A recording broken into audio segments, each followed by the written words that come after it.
We're sitting in on a rehearsal of A Far Cry.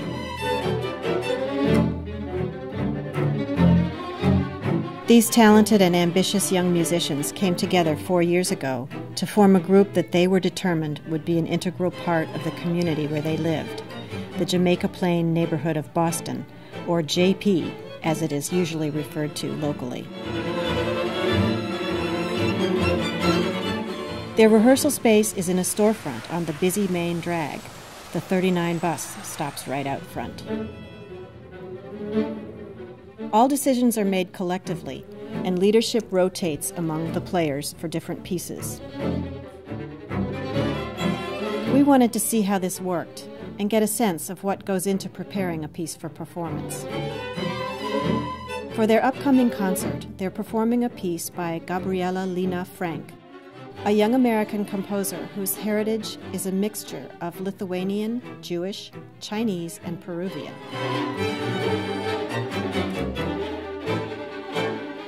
For this piece, she draws heavily on her Peruvian background, using Western stringed instruments to evoke the sounds of wooden flutes, panpipes, and guitars. I think that there are a lot of special sort of sound effects, almost bordering on extended technique, and it's very evocative of all these fantastic sounds from the Andes.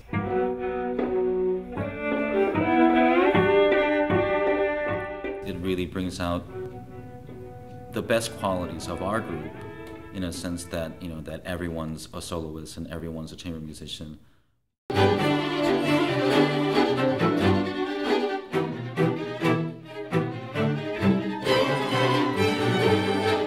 The piece has complex and irregular rhythms. We wondered how they stay together without a conductor. They start by counting. 1, 2, 3.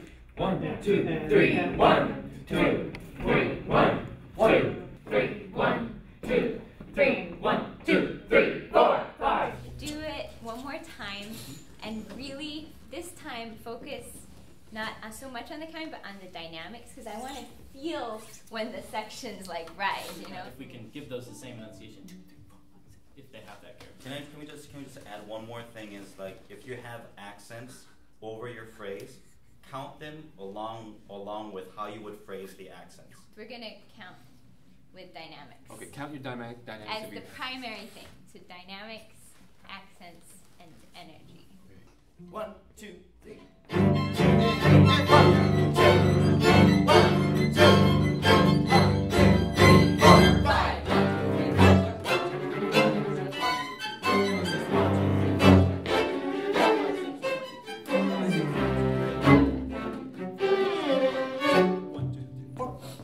Can we keep that counting exactly that loud in our heads and just get rid of vocalizing it?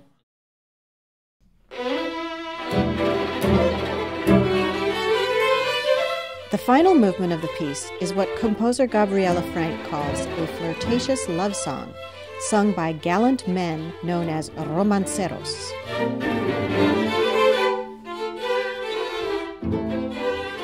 The first violins are the romanceros, who sing against a backdrop of guitars played by the violas and second violins, which Frank describes as a storm of guitars.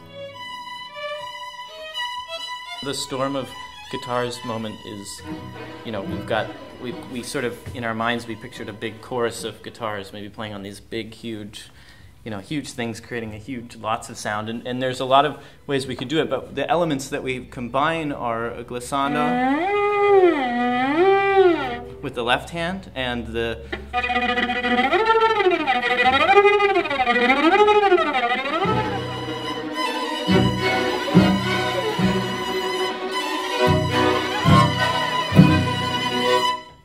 the way she augmented it into a string orchestra piece is the effect of these storming guitars are just that much more exciting and grander in scope, and I think you can really hear that just in terms of the texture of what we're trying to portray.